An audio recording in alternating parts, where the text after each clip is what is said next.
Hello everyone, I am very glad that you're joining this story. Subscribe, like, and comment. Enjoy the story, smile more often. The moment it happened, I was pouring myself a second glass of water, my fingers still damp from the condensation, when my mother's voice cut through the low hum of casual dinner chatter like a polished knife. "Well," she said with a gentle smile, folding her napkin into her lap as if she were about to discuss the weather, "we've officially paid off Hannah's student loans, every last cent." My father nodded, proud and firm, like this was a milestone the whole family should mark with applause. But no one turned to me. No one said anything about mine. No one even looked in my direction. It was like I wasn't sitting at the same table, like the debt I'd been carrying didn't even exist in their version of the story. I stayed still. I didn't blink, didn't speak, didn't flinch. I just took another sip of water and stared down at my plate, watching the gravy from the roast slide toward the edge, like it was trying to escape the awkwardness too. It wasn't that I expected anything different. I'd stopped expecting long ago, but there's something about having your absence so thoroughly confirmed in the middle of your presence that hits differently. It's one thing to be ignored. It's another to be erased in front of your own face. Hannah, of course, beamed as if she'd just won an award. She tilted her head in that sweet, polished way she always did, feigning modesty while soaking in every drop of admiration. "Oh, you didn't have to do all that," she said, batting her lashes, her gold bracelet catching the light. But we all knew she meant the opposite. She expected it. She always had. And that's when my mother, as if sensing the silence from my end of the table might demand acknowledgement, looked at me briefly and added, "Don't take it the wrong way, Rachel. You're so strong. You've always handled things so well. But your sister, she just deserves this a little more, darling." That sentence landed harder than any punch could have. Not because it was unexpected, but because it was so precisely familiar. A little more. A little more deserving, a little more delicate, a little more worthy of support. I'd heard variations of that phrase my entire life. When Hannah got the better Christmas gifts, she's more into fashion, you understand. When I got a part-time job at 16 and she didn't lift a finger until 22, she's just a late bloomer, you've always been independent. When I was applying for colleges and was told, "Let's make sure your sister feels supported too, okay?"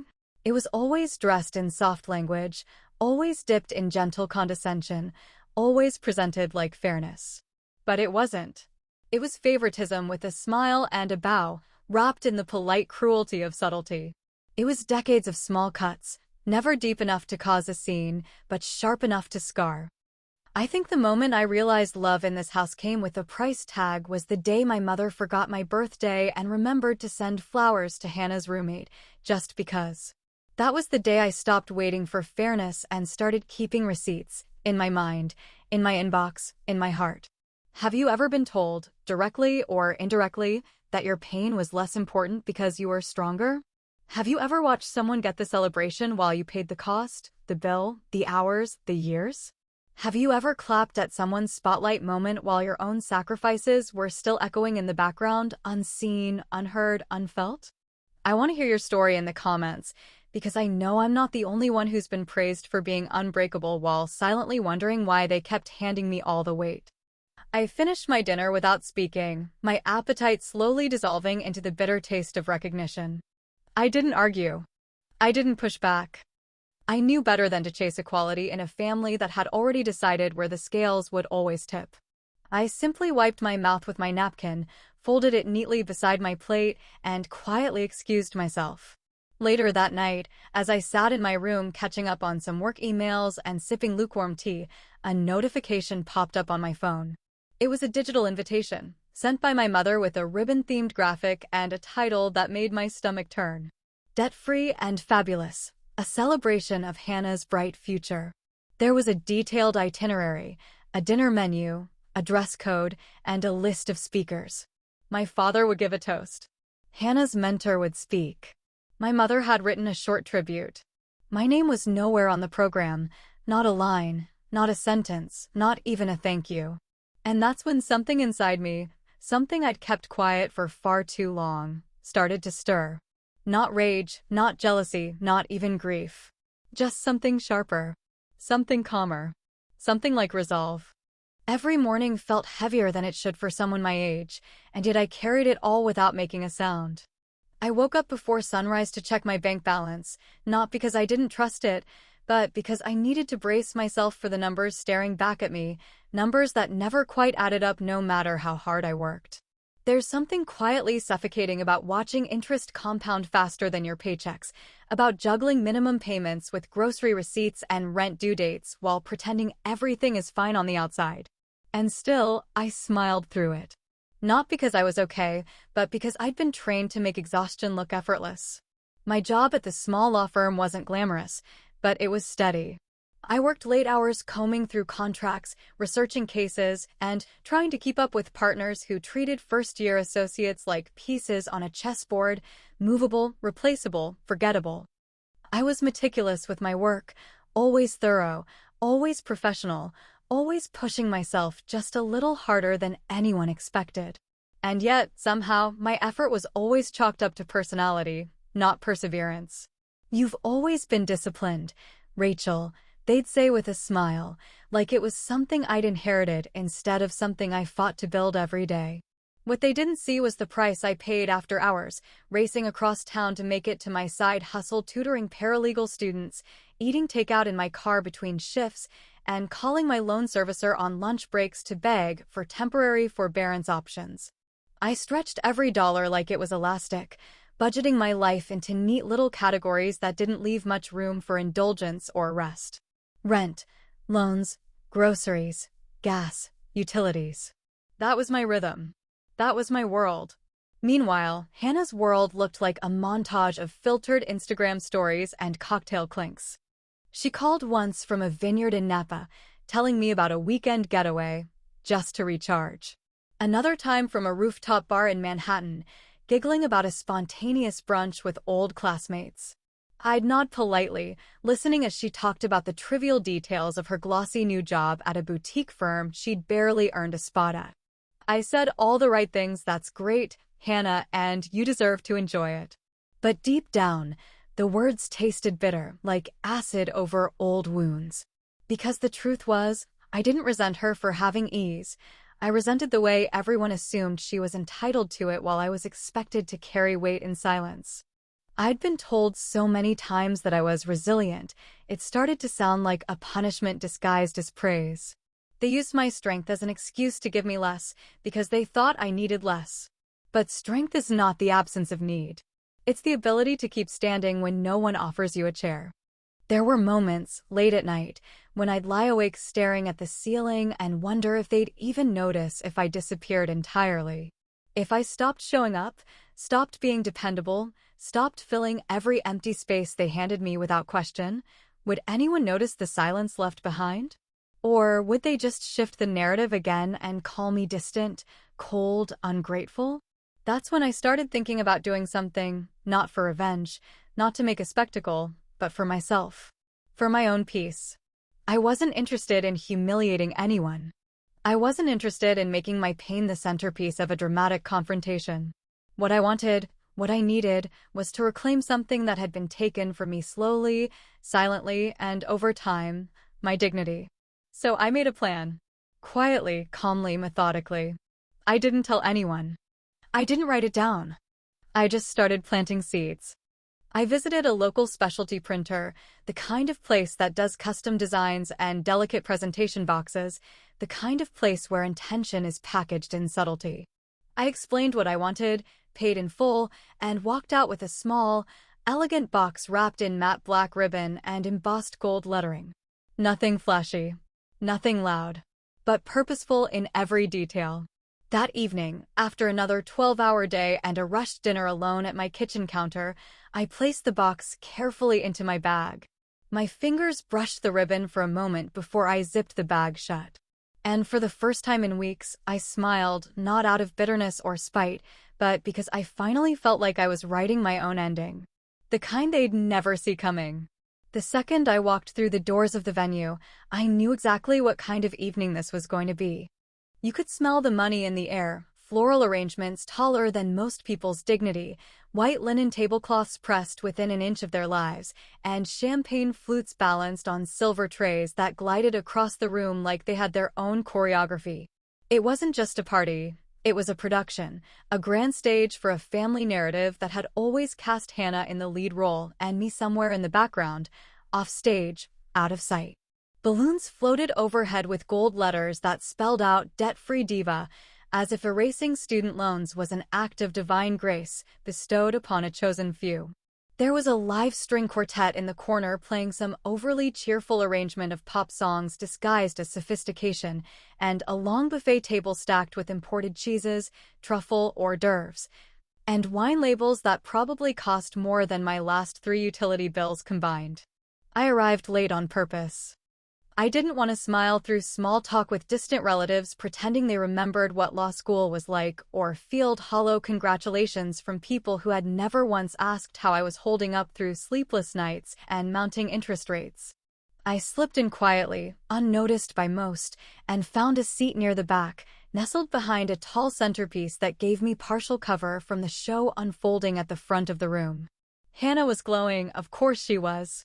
She stood beside our parents at the podium, her dress shimmering under the lights, hair curled just enough to look effortless, but not chaotic. My mother held the mic like a pageant host, launching into a speech that was clearly written in advance, dripping in hyperbole and polished praise. "We are so proud of our Hannah," she said, her voice warm and practiced. "Her determination, her brilliance, her ambition, she's everything a daughter should be."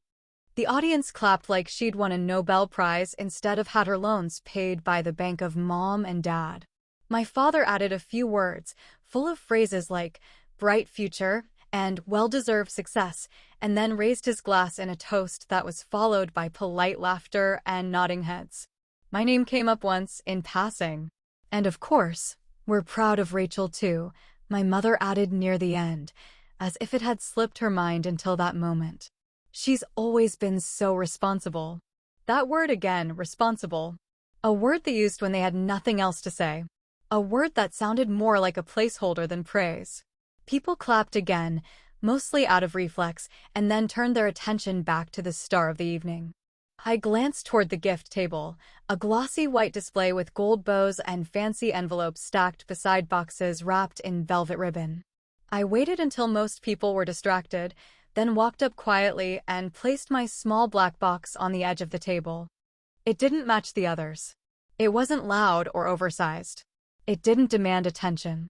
But it sat there like a whisper with a purpose, subtle but deliberate.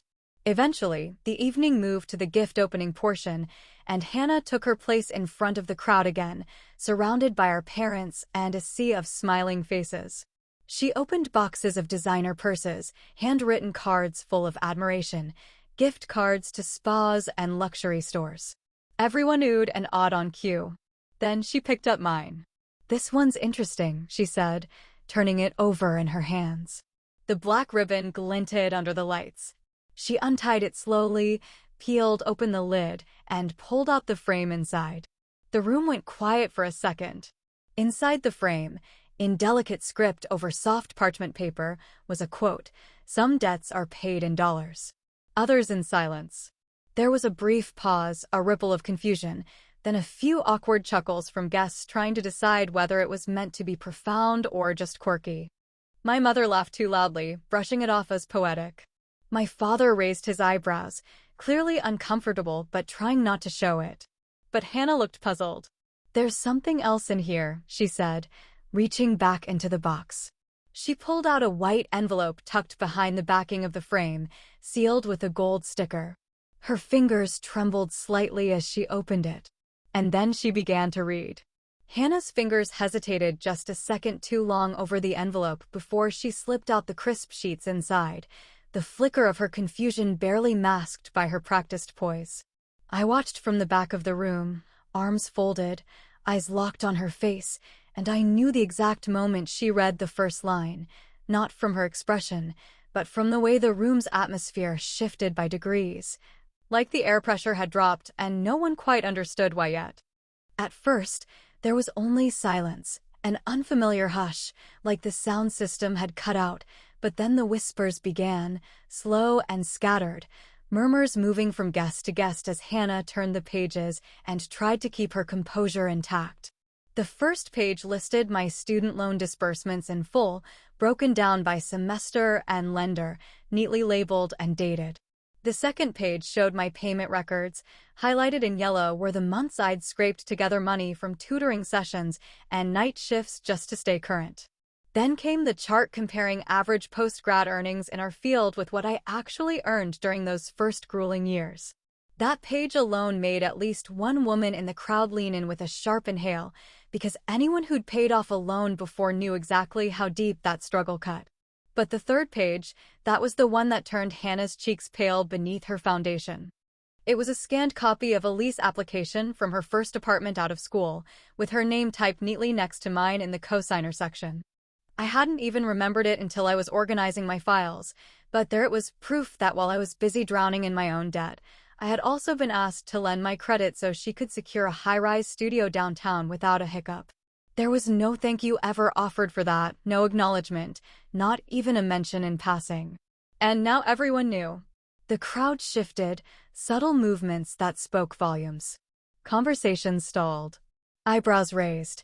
A few of Hannah's friends exchanged uncertain glances, and one of my father's business colleagues leaned forward in his chair, scanning the pages Hannah still held in her trembling hands.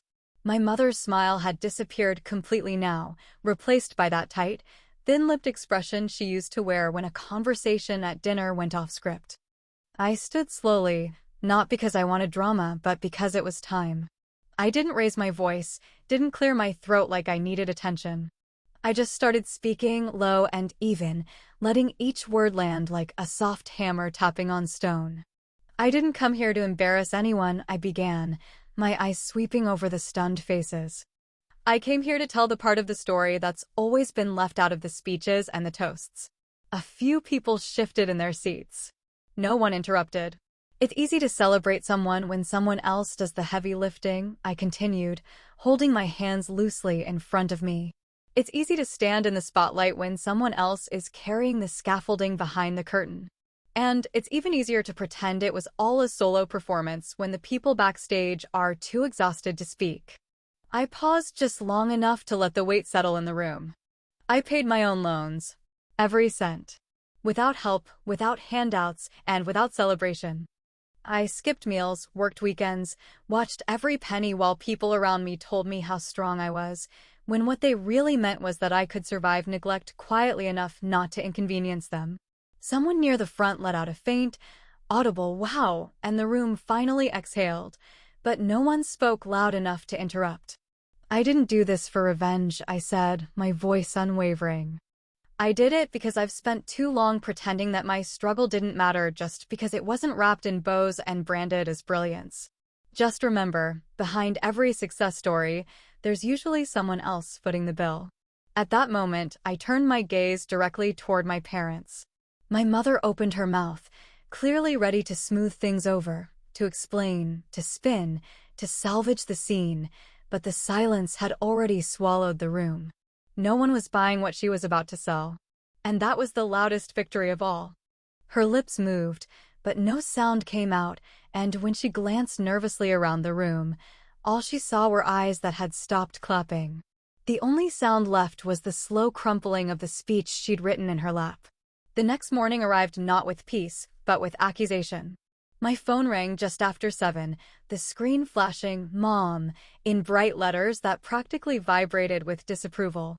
I let it ring twice before answering, not out of hesitation, but out of quiet preparation. I already knew what was coming. The moment I said, "Hello," her voice came through, not calm or curious, but clipped and sharp, each word delivered like a slap across a tablecloth still stained from last night's dinner. "I hope you're happy with yourself," she began without even the pretense of a greeting, her voice thick with a blend of outrage and self-pity. "You completely ruined the moment for your sister." I sat in silence for a beat, letting her accusation hang in the air between us like smoke, heavy and irritating. Then, with all the calm I could muster, I responded, "I didn't ruin the moment. You did, when you decided my sacrifices weren't worth acknowledging." All I did was tell the truth. She sputtered a bit, stumbling for words, as though the idea that she could be responsible for her own discomfort was beyond comprehension. It wasn't the time or place for that, Rachel, she snapped. You embarrassed us in front of everyone. I leaned back against the wall, phone still pressed to my ear, voice unwavering. You're right, I said. It wasn't the time or place until I realized there would never be one. Because every time I swallowed it for the sake of your comfort, I just disappeared a little more. So I figured, if I was going to be erased, I might as well leave behind a record first. She had no response to that, at least not one she could say out loud, so she hung up with a passive-aggressive sigh and a muttered, I hope you're proud. I was. Not proud in the gloating, theatrical sense, but proud in the quiet, grounded way that comes from finally reclaiming the parts of yourself that you were taught to hide. Later that day, my father texted me, short, robotic, typed like he was sending a meeting summary. Could have handled it better. Not everything needs to be a show. I didn't respond. I didn't need to. Some things deserve the silence they never granted you in return. But the part that surprised me the most was Hannah. She called that evening, her voice smaller than I'd ever heard it, a softness in her tone that I hadn't known existed. Rachel, she said slowly, why didn't you ever tell me? Why didn't you say anything? I paused, not because I didn't know the answer, but because I wanted to give her a second to hear herself. You never asked, I replied. And maybe you never wanted to know. Because knowing would have meant noticing. And noticing would have meant accepting that you weren't standing alone, that someone else was holding up part of the pedestal you were standing on. She didn't argue. She didn't apologize either, not really. But for the first time in a long time, she was quiet. And sometimes, silence is the first real truth people speak. That night, I found myself sitting across from Evelyn, my mentor and former professor, in her small but elegant home office, surrounded by books and soft lighting and the kind of warmth that had never existed in my parents' home. She had seen my strength long before I had nudged me gently toward my own voice when I was still too afraid to raise it above a whisper. She listened patiently as I told her everything, every detail, every receipt, every moment I had stood in the shadows and told myself it was fine because someone had to carry the weight. And when I was done, she simply looked at me and said, you didn't speak out to destroy them. You spoke out to reclaim yourself. And you did. I nodded, feeling something uncoil inside me that had been wrapped tight for years. When I got home later, still wearing the same dress from the night before, I checked my inbox out of habit. That's when I saw it, an email from a law school conference organizer. The subject line read, Keynote Inquiry, we'd love to feature your voice. I opened it slowly, heart thudding, as the words unfolded before me. They'd seen the video of my speech. Someone had posted a clip online, and it had made its way through academic circles. They wanted me to speak on systemic favoritism, financial inequality in higher education, and the quiet burden of being the overlooked achiever. And just like that, a story that had once made me feel invisible was now opening doors I never thought would appear. Sometimes, the mirror you hold up doesn't reflect what they want to see. But it sure as hell shows them who they really are. The lights were warm on my face, not blinding but soft and steady, a quiet contrast to the cold fluorescence of the firm's late-night office hours or the harsh glow of overdue notices on my phone screen during law school. I stood behind the podium with a calmness I hadn't known I possessed back when my days were defined by minimum payments and maximum silence. This time, though, I wasn't buried beneath paperwork or trying to keep up with someone else's expectations. I was exactly where I needed to be, centered, steady, and unafraid. The auditorium wasn't massive, but it was full, and the energy in the room pulsed with something more electric than polite curiosity. Students, faculty, alumni, community leaders, all of them here not for some glossy keynote address filled with predictable talking points, but because someone, somewhere, had sent them a clip of a woman at a family party saying what so many people had only ever dared to feel. They came because they saw someone telling the truth, not with venom, not with rage, but with clarity. They came to see what happens when you stop swallowing your dignity just to keep the peace. I took a breath, steady and deep, then leaned into the microphone and began. I wasn't supposed to be standing here today, I said, letting the quiet fall over the room again.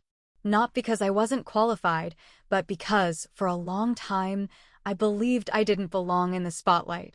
I was raised to carry the weight without asking for credit, to be the strong one, the quiet achiever, the reliable shadow in someone else's success story. A few heads nodded immediately. A few people sat straighter in their chairs, hands clasped in their laps like they were preparing to absorb something they hadn't even realized they needed to hear. I was taught that strength meant silence, that grace meant swallowing disappointment, and that love was a reward given to the most fragile, not the most deserving. I paid off my own debt while people toasted to someone else's freedom. I worked 3 jobs while being told I was so lucky to be independent. I gave without thanks. I sacrificed without ceremony. And for years, I thought that made me noble. I paused again, just long enough to let the silence settle into their ribs. But here's what I've learned. Merit means nothing without recognition. Power means nothing without voice. And silent burdens do not build stronger character. They build quieter resentment. We don't just need to talk about student loan debt or financial inequality. We need to talk about systemic emotional favoritism. About who gets handed a cushion and who gets handed a broom. The audience didn't clap immediately. That kind of truth doesn't invite applause, it invites reflection. It invites people to pull their own memories from the places they've buried them too long. After the event, I was surrounded by students, professionals, even professors I'd once read in textbooks, all of them wanting to talk, to share, to thank me. Messages poured in over the following weeks, emails, direct messages, letters from people in places I'd never even visited, telling me they'd lived the same kind of silence, carried the same invisible weight, been passed over in the same polite ways. I launched a podcast not long after that. I called it Invisible Earners. A space for stories like mine, for voices that never made it into speeches or family albums. It grew faster than I expected because apparently there are far more of us than I ever imagined. The quiet ones. The steady ones. The ones who paid the price but never got the story written in their name. My parents never really apologized, not in a way that mattered. My mother sent a card once, full of vague language about misunderstandings and pride, but the words felt hollow, like they'd been pulled from a sympathy template instead of her own heart. My father never mentioned the party again. He just started asking how work was, like that could patch a chasm decades deep. I don't hate them for it anymore. But I don't wait for them either. Because I've learned the difference between peace and performance. I've learned that you can love people and still set them down when they keep mistaking your worth for a convenient silence. I've learned that the cost I paid wasn't just financial, it was personal, it was emotional, it was spiritual. And I've earned every inch of the space I now claim. Sometimes, justice doesn't come in courtrooms. Sometimes, it comes in knowing you paid the cost and still rose without permission. So, tell me this, was I wrong to break their illusion? Or did I just finally stop funding their fantasy of who deserved to be seen?